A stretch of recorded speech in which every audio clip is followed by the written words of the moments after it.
Hi all. അപ്പോൾ നമ്മൾ EC2ലെ purchasing options ആയിരുന്നു നമ്മൾ ഡിസ്കസ് ചെയ്തുകൊണ്ടിരുന്നത്. നമ്മൾ ഓൾറെഡി ഓൺ ഡിമാൻഡ് ഇൻസ്റ്റൻസും സേവിങ്സ് പ്ലാനും സ്പോട്ട് ഇൻസ്റ്റൻസും എല്ലാം നമ്മൾ ഡിസ്കസ് ചെയ്തു. ഇനി നമുക്ക് ഡിസ്കസ് ചെയ്യാൻ പോകുന്നത് ഡെഡിക്കേറ്റഡ് ഹോസ്റ്റ് എന്ന് പറഞ്ഞിട്ടിരിക്കുന്ന ഓപ്ഷനാണ്. ഓക്കെ. അപ്പോൾ നമുക്ക് എന്താണ് ഡെഡിക്കേറ്റഡ് ഹോസ്റ്റ് എന്നുള്ളത് ഡിസ്കസ് ചെയ്യുന്നതിന് മുന്നേ ഓൾറെഡി നമ്മൾ ഓൺ ഡിമാൻഡ് ഇൻസ്റ്റൻസ് എല്ലാം ഡിസ്കസ് ചെയ്തിരുന്നു. അതിൻ്റെ അകത്ത് നമുക്ക് ഹാർഡ്വെയർ ഉണ്ട്, സോഫ്റ്റ്വെയർ ഉണ്ട് അല്ലേ. വിൻഡോസിൻ്റെയൊക്കെ ആണെങ്കിൽ വിൻഡോസ് സെർവർ പോലെയുള്ള സാധനങ്ങളെല്ലാം ഓടുന്നുണ്ടാവും. അപ്പം ഈ പറഞ്ഞിരിക്കുന്ന നമ്മളൊരു ഓൺ ഡിമാൻഡ് ഇൻസ്റ്റൻസ് എല്ലാം ഉണ്ടാക്കുന്ന സമയത്ത് നമുക്ക് ഹാർഡ്വെയർ AWS പ്രൊവൈഡ് ചെയ്തു തരും. അതിൻ്റെ കൂടെ ഈ പറഞ്ഞിരിക്കുന്ന ഓപ്പറേറ്റിംഗ് സിസ്റ്റവും AWS തന്നെയാണ് പ്രൊവൈഡ് ചെയ്ത് തരുന്നത് അല്ലേ. ഈ പറഞ്ഞിരിക്കുന്ന വിൻഡോസ് പോലുള്ള സാധനങ്ങൾക്കൊക്കെ ആണെങ്കിൽ, വിൻഡോസ് സെർവർ പോലുള്ള സാധനങ്ങൾക്കൊക്കെ ആണെങ്കിൽ അതിനൊരു ലൈസൻസ് ഉണ്ട്. നമ്മൾ നോർമലി നമ്മുടെ ലാപ്ടോപ്പിന് വാങ്ങുമ്പോഴാണെങ്കിലും നമ്മളൊരു ലൈസൻസ് കൊടുത്ത് കാശ് കൊടുത്ത് വാങ്ങേണ്ട സാധനങ്ങളൊക്കെയാണിത് അല്ലേ. അപ്പം ഇതേ സാധനങ്ങൾ തന്നെ നമ്മളൊരു EC2 ഇൻസ്റ്റൻസിൻ്റെ അകത്ത് ഓടിക്കുന്ന സമയത്തും നമ്മൾ ശരിക്കും ലൈസൻസ് കൊടുക്കേണ്ടതുണ്ട്. പക്ഷേ അത് ആ ലൈസൻസ് എങ്ങനെയാണെന്ന് വെച്ച് കഴിഞ്ഞാൽ EC2ൻ്റെ ഒരു പ്രൈസ് ഉണ്ടല്ലോ അല്ലേ. ഒരു 1 അവറിലേക്ക് ഇത്ര പൈസ ആണ് എന്നുള്ളത് പ്രൈസ് ഉണ്ട്. അപ്പം ആ പ്രൈസ് എന്ന് പറയുന്നത് ഈ പറഞ്ഞിരിക്കുന്ന ലൈസൻസിൻ്റെ പ്രൈസും കൂടി ഇൻക്ലൂഡ് ചെയ്തിരിക്കുന്ന ഒരു പ്രൈസാണ് നമുക്കത് കിട്ടുന്നത്. അതുകൊണ്ടാണ് നമ്മൾ നോർമലി നോക്കുന്ന സമയത്ത് ലിനക്സിൻ്റെ ഒരു സെയിം ഹാർഡ്വെയറും അല്ലെങ്കിൽ EC2 ഇൻസ്റ്റൻസ് ടൈപ്പും അതേപോലെ തന്നെ വിൻഡോസിൻ്റെ സെയിം ഇൻസ്റ്റൻസ് ടൈപ്പും തമ്മിൽ ഒരു പ്രൈസ് ഡിഫറൻസ് വരുന്നത് അതുകൊണ്ടാണ്. ലിനക്സ് നോർമലി ഫ്രീ ആണല്ലോ അല്ലേ. പക്ഷേങ്കിൽ വിൻഡോസിൻ്റെ കേസ് കൊടുക്കുകയാണെങ്കിൽ അയച്ചു കൊടുക്കേണ്ടി വരും. അതുകൊണ്ടാണ് വിൻഡോസ് ഇൻസ്റ്റൻസ് ടൈപ്പുകൾക്ക് കുറച്ച് ലിനക്സിൻ്റെ സെയിം ലിനക്സിൻ്റെ ഇൻസ്റ്റൻസ് ടൈപ്പുകളെക്കാട്ടും കുറച്ച് കാശ് കൂടുതൽ വരുന്നത്. അപ്പം ഇതൊരു ടൈപ്പ് ഓഫ് ലൈസൻസ് ആണ്. ലൈസൻസ് ഇൻക്ലൂഡഡ് ഇൻസ്റ്റൻസുകൾ തന്നെയാണ്. ഓക്കെ. നമ്മൾ EC2 ഇൻസ്റ്റൻസ് ടൈപ്പിൻ്റെ കൂടെ തന്നെ ഈ പറഞ്ഞിരിക്കുന്ന സോഫ്റ്റ്വെയർ ലൈസൻസും കൂടി ഇൻക്ലൂഡ് ചെയ്ത് വരുന്ന ഒരു സിറ്റുവേഷനാണ്. പക്ഷേ വേറൊരു സിറ്റുവേഷൻ കൂടിയുണ്ട്. അതാണ് ബ്രിങ് യുവർ ഓൺ ലൈസൻസ് എന്ന് പറഞ്ഞിട്ടിരിക്കുന്നത്. അതായത് ചില സമയങ്ങളിൽ നമ്മൾ ഓൺ പ്രമിസിൻ്റെ അകത്ത് നിന്ന്, അതായത് ലോക്കൽ ഡാറ്റ സെൻറ്ററിൻ്റെ അകത്ത് നിന്ന് തന്നെയായിരിക്കും നമ്മളുടെ സോഫ്റ്റ്വെയർ ക്ലൗഡിലോട്ട് കൊണ്ടുവരുന്നത്. ഇങ്ങനെ വരുന്ന സമയത്ത് ഓൾറെഡി കസ്റ്റമറുടെ കയ്യിൽ ചിലപ്പം അവർ കാശ് കൊടുത്ത് വാങ്ങിച്ച് വെച്ച ലൈസൻസുകളെല്ലാം ഉണ്ടാവും. അപ്പം ഈ പറഞ്ഞിരിക്കുന്ന ക്ലൗഡിലോട്ട് മാറുന്ന സമയത്ത് ക്ലൗഡിൻ്റെ അകത്തും ആ പറഞ്ഞിരിക്കുന്ന സെയിം സോഫ്റ്റ്വെയർ തന്നെയാണ് യൂസ് ചെയ്യേണ്ടതെങ്കിൽ, ഇതേപോലെ ലൈസൻസ് ഇൻക്ലൂഡഡ് ഇൻസ്റ്റൻസ് ആണ് നമ്മൾ യൂസ് ചെയ്യുന്നതെങ്കിൽ നമ്മൾ സോഫ്റ്റ്വെയറിന് കൂടി കാശ് കൊടുക്കേണ്ടി വരും. പക്ഷേ കസ്റ്റമറുടെ കയ്യിൽ ഓൾറെഡി ഇത് കാശ് കൊടുത്ത് മേടിച്ച് വെച്ചിരിക്കുന്ന ലൈസൻസ് ഉണ്ടാവുകയും ചെയ്യുന്ന ഒരു സിറ്റുവേഷൻ വരും. അപ്പം അങ്ങനെയുള്ള സിറ്റുവേഷനിൽ ശരിക്കും പറഞ്ഞു കഴിഞ്ഞാൽ നമുക്ക് ഇത് ഒരു എക്സ്ട്രാ ആണല്ലോ അല്ലേ. ഈ പറഞ്ഞിരിക്കുന്ന രണ്ടാമതും ലൈസൻസിന് പൈസ കൊടുക്കുക എന്ന് പറയുന്ന ഒരു എക്സ്ട്രാ ആണ്. അപ്പോൾ ഓൾറെഡി ഇരിക്കുന്ന ലൈസൻസ് തന്നെ ഉപയോഗിക്കാൻ പറ്റുന്ന രീതിയിൽ AWS ഈ പറഞ്ഞിരിക്കുന്ന മെഷീൻ മാത്രം അല്ലെങ്കിൽ ഹാർഡ്വെയർ മാത്രം പ്രൊവൈഡ് ചെയ്യുന്നതാണെങ്കിൽ അത് കസ്റ്റമേഴ്സിനും കൂടി കുറച്ച് ഹെൽപ്ഫുൾ ആയിരിക്കും അല്ലേ. അവരുടെ ഓൾറെഡി ഇരിക്കുന്ന ലൈസൻസിനെ ഉപയോഗിക്കാൻ പറ്റുന്ന രീതിയിലായിരിക്കും. ഇതേപോലെ ഈ പറഞ്ഞിരിക്കുന്ന ക്ലൗഡിലോട്ട് കൊണ്ടുവരാൻ ചില മൈക്രോസോഫ്റ്റ് ലൈസൻസുകളെല്ലാം സമ്മതിക്കുന്നുമുണ്ട്. ഓക്കെ.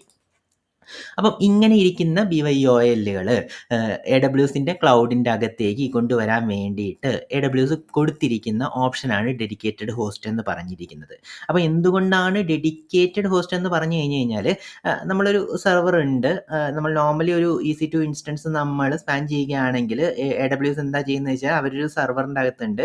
അതിൻ്റെ അകത്ത് നിന്ന് ഒരു ഹൈപ്പർവൈസർ ടെക്നോളജി വച്ചിട്ട് അത് കുഞ്ഞു കുഞ്ഞു പോർഷൻ ആക്കി കൊടുക്കുകയാണ് അല്ലേ. അപ്പോൾ നോർമലി ഒരു വലിയ സെർവർ ഉണ്ടാവും. അതിൻ്റെ അകത്തിരിക്കുന്ന കുഞ്ഞു കുഞ്ഞു പോർഷൻസ് ആണ് ഒരു സെർവറിൻ്റെ അകത്ത് നിന്ന് ഒരു നിശ്ചിത എണ്ണം EC2 ഇൻസ്റ്റൻസുകൾ അവർക്ക് ഉണ്ടാക്കാൻ പറ്റും. അപ്പോൾ ഒരേ സെർവറിൻ്റെ അകത്ത് നിന്ന് തന്നെയായിരിക്കും നമ്മൾ ഓൺ ഡിമാൻഡ് വഴി EC2 ഇൻസ്റ്റൻസുകൾ ക്രിയേറ്റ് ചെയ്യുന്ന സമയത്ത് ഒരേ സെർവറുകൾ വഴിയായിരിക്കും മൾട്ടിപ്പിൾ EC2 ഇൻസ്റ്റൻസ് ടൈപ്പുകൾ ഉണ്ടാക്കുന്നത്. ഒരേ സെർവറിന് ഒരു കപ്പാസിറ്റി ഉണ്ടാവും. ആ കപ്പാസിറ്റി തീരുന്നത് വരെ അതിൻ്റെ അകത്ത് നിന്ന് EC2 ഇൻസ്റ്റൻസുകളെ ഉണ്ടാക്കിക്കൊണ്ടിരിക്കുക എന്നുള്ളതാണ് നോർമലി AWS ചെയ്യുക.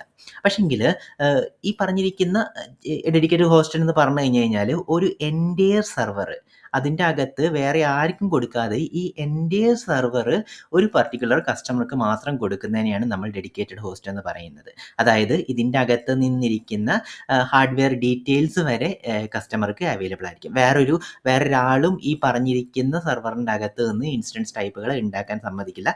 എൻറ്റയർ സാധനം ഈ പറഞ്ഞിരിക്കുന്ന എൻറ്റയർ സെർവർ ഈ പറഞ്ഞിരിക്കുന്ന കസ്റ്റമർക്ക് കൊടുക്കുക എന്നുള്ളതാണ്. ബേസിക്കലി അത് ചില സോഫ്റ്റ്വെയർ ലൈസൻസുകൾക്ക് ചില അങ്ങനെ ഒരു നിർബന്ധങ്ങളൊക്കെ ഒക്കെ ഉണ്ടാവും. അവർ കോർ ബേസ്ഡ് ഒക്കെ ആയിരിക്കുന്നത്, വേറെ ആരും ഷെയർ ചെയ്യാൻ പാടില്ല, അങ്ങനെയുള്ള കുറച്ച് കംപ്ലൈൻറ്റ്സ്, കുറച്ച് റൂൾസ് എല്ലാം ചില സെർവേഴ്സിനുണ്ട്. വിൻഡോസ് സെർവറും SQL സെർവറൊക്കെ നോക്കി കഴിഞ്ഞ് കഴിഞ്ഞാൽ അങ്ങനെ അവർ കൊടുക്കുന്ന ലൈസൻസുകൾക്ക് തന്നെ പല കോറുകൾക്കൊക്കെയാണ് അതിനൊരു ഡെഡിക്കേറ്റഡ് മെഷീനൊക്കെ ആവശ്യമുണ്ട്.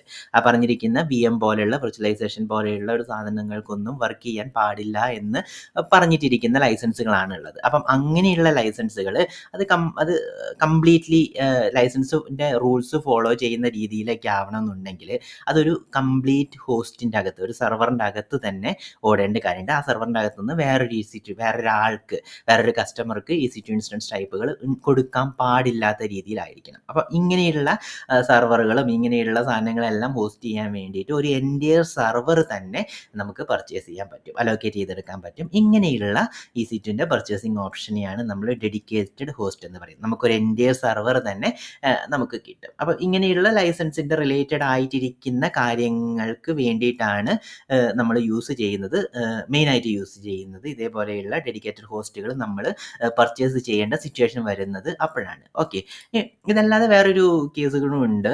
ചില സമയങ്ങളിൽ ചില വളരെ സ്ട്രിക്റ്റ് ആയിട്ടിരിക്കുന്ന ആപ്ലിക്കേഷനുകളൊക്കെ ആണെങ്കിൽ അവർക്ക് ഫിസിക്കൽ ഐസൊലേഷൻ വേണ്ടി വരും ചില സമയങ്ങളിൽ.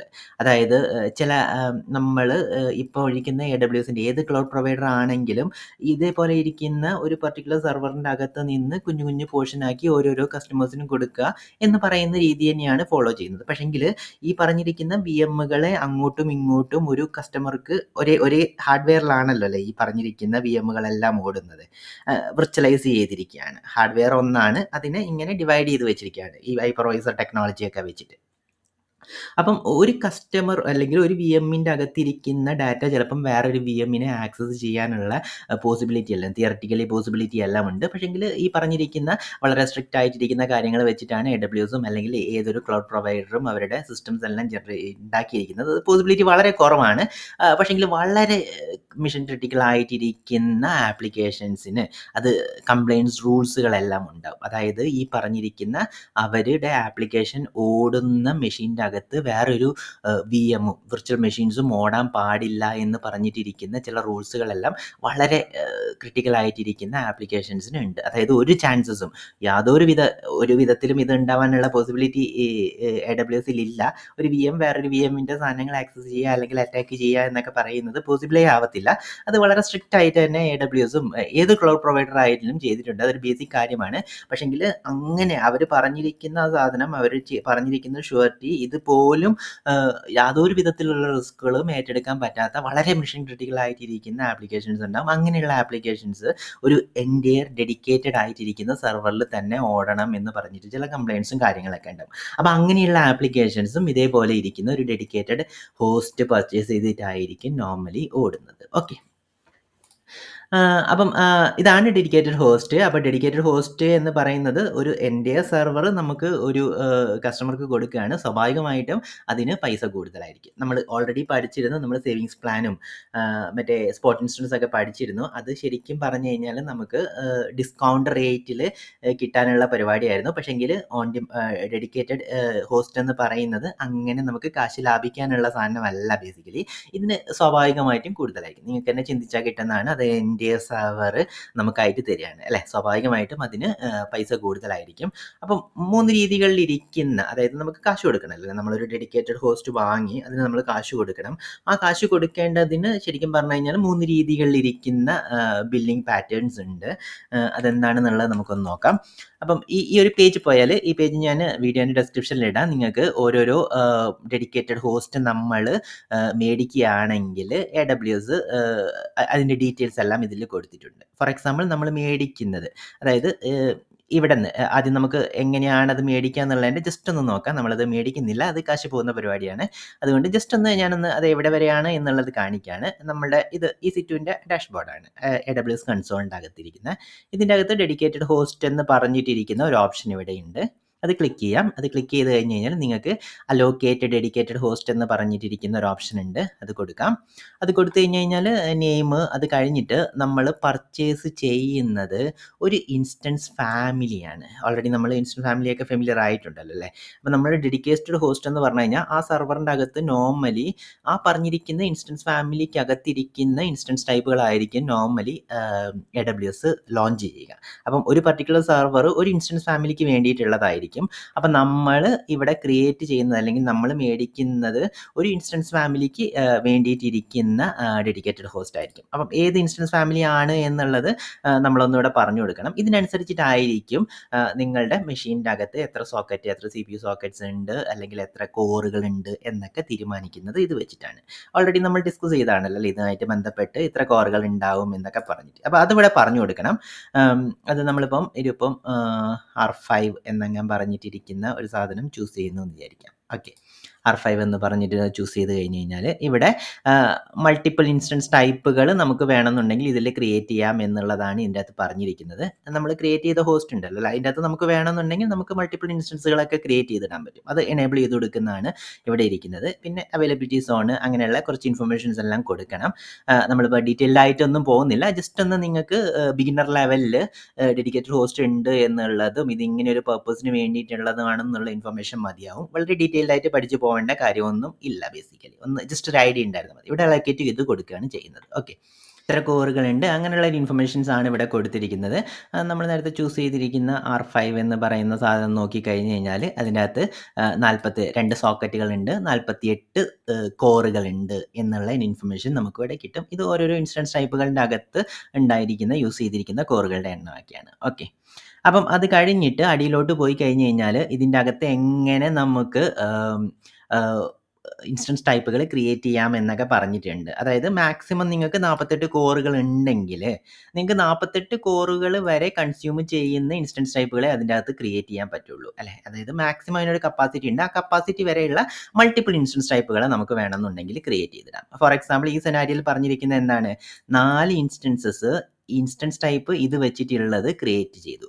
അപ്പം ഈ പറഞ്ഞിരിക്കുന്ന ഓരോ എണ്ണത്തിനും 8 എണ്ണം വേണം.